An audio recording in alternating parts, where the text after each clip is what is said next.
Bonjour à toutes et à tous, et merci à la CST de nous accueillir ce matin. Pour vous faire part de notre premier retour d'expérience, celui d'un laboratoire, sur la mise en œuvre de cette norme. Aujourd'hui, pour vous, il y a deux intervenants, moi-même. Donc, je suis Stéphane Koenig, je suis le directeur général adjoint de VDM, société que j'ai rejoint en 2005, et je suis accompagné de Yann Rocheteau, qui est notre directeur de la fabrication, qui a rejoint VDM en 2017, mais pour un deuxième run, puisqu'il avait fait un premier long passage chez VDM. Moi, je vais d'abord, juste pour recontextualiser un tout petit peu, vous présenter qui on est et quelle est notre pertinence sur ce sujet. Donc, VDM, c'est un laboratoire audiovisuel français qui a été créé il y a plus de 50 ans et qui est habitué à gérer et à traiter des contenus audiovisuels sur l'ensemble de la chaîne de post-production, d'exploitation et de conservation. On est intégré depuis 2010 au groupe Transatlantique. Notre offre de service se décline autour de deux grands axes. Le premier, c'est tout ce qui va tourner autour de la gestion des médias, donc fabrication, packaging, mise aux normes, livraison auprès des plateformes, des diffuseurs télé, des cinémas et tout type d'exploitation. La vérification, le contrôle qualité, la restauration bien sûr, la préservation, on va en parler ce matin, et la post-production. On a une deuxième grande famille de services qui tourne autour de la localisation et de l'accessibilité, donc tout ce qui va être sous-titrage, voice-over, audio-description. Pour orchestrer ces services, donc on travaille évidemment avec des acteurs importants de notre marché, dans un environnement sécuritaire, puisqu'on est donc partie prenante du programme TPN. Mediaspot, on en parle pour expliquer un petit peu le lien avec le sujet qu'on va développer sur le CPP. C'est notre plateforme MAM, donc développée par VDM, qui permet à VDM et à nos clients de gérer leur catalogue et de l'exploiter. Alors, qu'est-ce qu'on vient faire dans cette histoire? Donc, nous, VDM, l'intérêt pour cette norme, on pense qu'il est compris aujourd'hui de tous. Tous nos clients ont bien compris l'intérêt de ce CPP et d'assurer la pérennité à très long terme d'une œuvre audiovisuelle. Cet intérêt, nous, on le ressent, on le perçoit vraiment de la part de nos clients, mais on ressent aussi le fait qu'il est freiné. Il est freiné par l'absence d'outils pour pouvoir facilement générer un CPP ou vérifier un CPP qui existerait déjà, et aussi par une réalité qui est le manque de temps et le coût. Aujourd'hui, faire un CPP pour un cataloguiste ou un ayant droit, c'est une opération qui va nécessiter quand même du temps, qui va représenter un coût sans revenu associé. Et comme ce n'est pas, comme on l'a vu, quelque chose qui va être utile tout de suite, ce n'est pas forcément une des priorités pour nos clients de se lancer là-dedans. Donc si on veut, nous, en tant que laboratoire, pouvoir mettre à l'œuvre cette norme, il faut qu'elle soit adoptée par nos clients et donc rendue accessible. Donc c'était un peu l'objectif de cette étude, c'était vraiment de pouvoir tester dans un environnement réel, dans la vraie vie, la mise en production et la mise en pratique de cette norme. Un rapide historique. Donc en septembre 2022, Yann a mené une étude interne sur le CPP et a abouti à une première version d'un générateur de CPP. Il a échangé avec Hans, Nicolas, la CST, et ces échanges ont assez vite permis de mettre en avant la nécessité d'avoir un validateur officiel de CPP pour normaliser et puis à terme faciliter les échanges entre les différents intervenants. En mai 2023, on a donc soumis avec la CST le projet CPP XSD auprès du CNC avec le soutien de Studio Canal, et le projet a été validé en septembre 2023, là où on a vraiment commencé à travailler conjointement sur le sujet. L'idée, c'était, nous, notre rôle, en tout cas tel qu'on l'a vu sur cette étude, c'est vraiment d'apporter un retour d'expérience d'un laboratoire qui est habitué à gérer des contenus en entrée et en sortie depuis le monde entier. et derrière de valider que l'approche qui sera retenue soit bien fonctionnelle, fiable et automatisable. Parce que ce sont, comme on l'a vu juste avant, un des enjeux, c'est que ce soit accessible et donc pas trop contraignant, sinon ça ne sera pas adopté. Voilà. Un autre enjeu majeur que nous, on a identifié en tant que laboratoire, c'est la mise en place de bonnes pratiques et d'outils qui puissent être communs et partagés pour faciliter les échanges entre les différents acteurs amenés à gérer des CPP. Et donc, de manière très concrète, comment ça s'est traduit? Eh bien, ça s'est traduit par le fait de générer un package CPP à partir d'assets et de métadonnées qui existent, qui sont dans nos plateformes, dans notre plateforme, dans Mediaspot, et en partant de vrais contenus.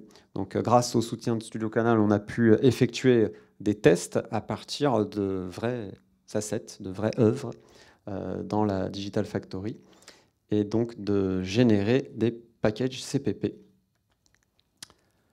Je vais maintenant laisser la parole à Yann qui va élaborer les différentes étapes dans le travail qu'on a fait.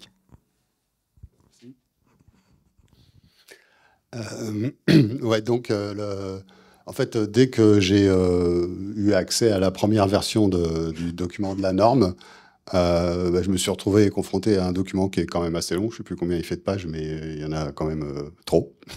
Pour être lu comme ça du début jusqu'à la fin et être assimilé en une passe, c'est complètement impossible.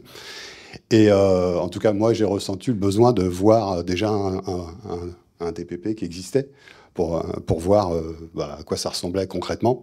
Et à ce moment-là, j'avais pas accès à ce genre de choses.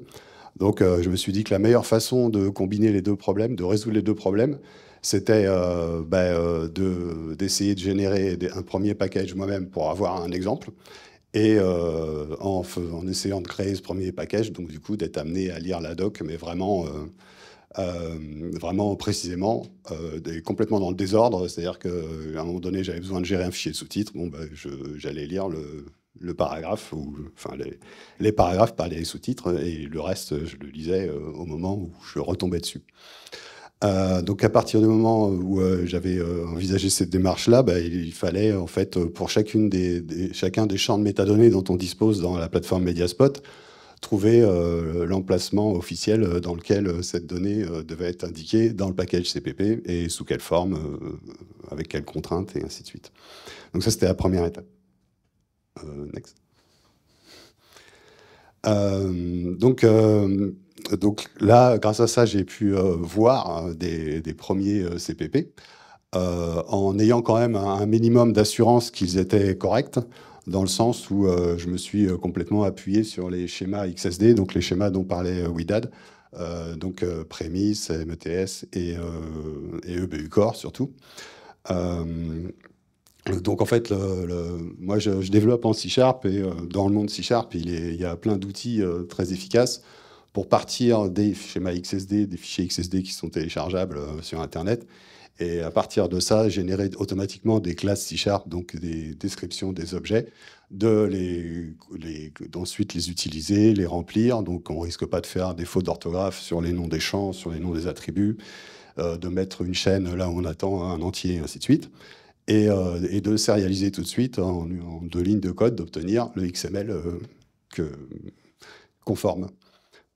Donc, du coup, avec ça, je voyais que j'avais un premier CPP qui était conforme, que j'avais lu beaucoup de parties de la doc, mais tout dans le désordre, et que surtout sortait de ça l'impression claire qu'il y avait un vrai danger à ce que chacun dans son coin génère des CPP à sa sauce, et qu'à la fin, ça devienne un truc complètement pas du tout interopérable.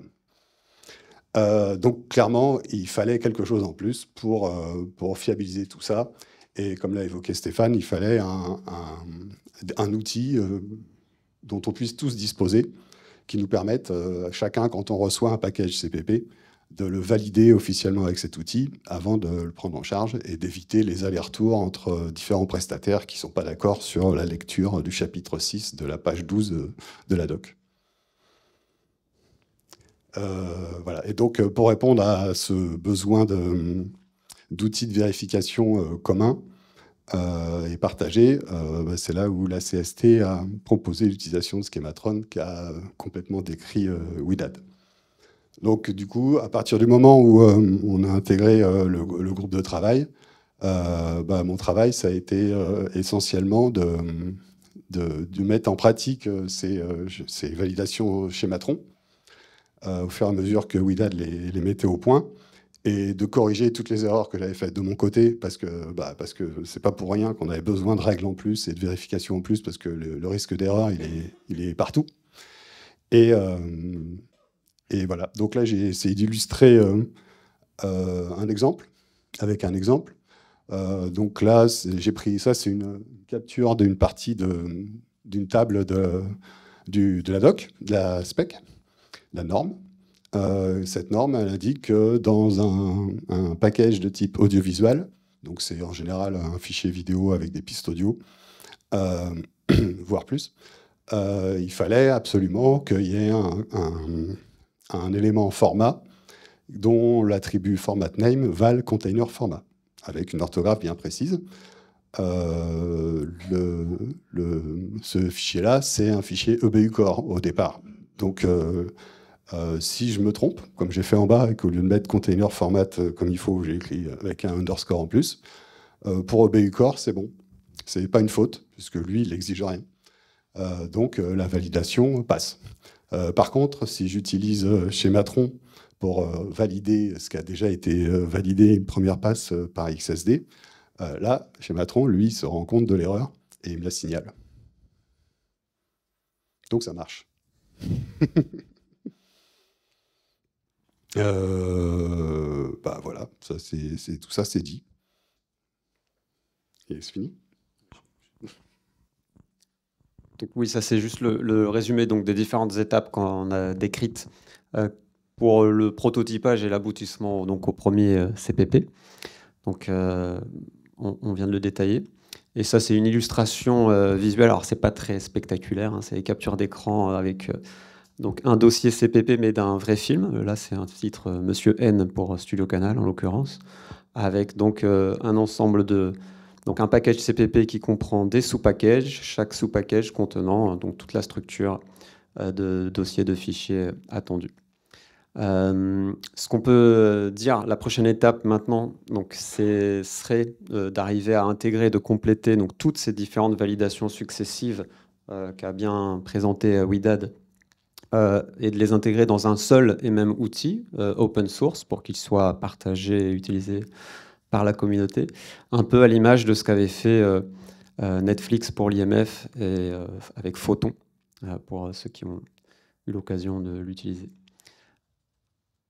Et ce que nous retenons du côté de VDM, en tout cas, à l'issue de ces quelques mois passés sur le CPP, c'est qu'on a quand même réussi à démontrer la faisabilité de la mise en pratique de cette norme CPP dans la vraie vie, dans un environnement de production qui existe, avec donc des assets, des métadonnées qui sont comme elles sont, et qu'à partir de ça, on est capable de générer un package CPP. Et donc de la même façon, on est capable de pouvoir vérifier la conformité et la structure d'un package existant qui aurait été fabriqué ailleurs. Voilà, donc c'est quand même, pour nous en tout cas, une expérience très concluante. Maintenant, pour la mise en œuvre effective et l'adoption généralisée, au-delà de l'outil dont je parlais juste avant, il reste également peut-être à s'accorder sur les bonnes pratiques pour pouvoir accompagner, guider, aider les ayants droit dans le choix des éléments constitutifs d'un package CPP, puisque de ce point de vue-là, les possibilités sont importantes et il y a des choix et des arbitrages à faire. Voilà ce qu'on pouvait dire pour ce premier retour d'expérience côté VDM sur la mise en pratique du CPP. Voilà, merci.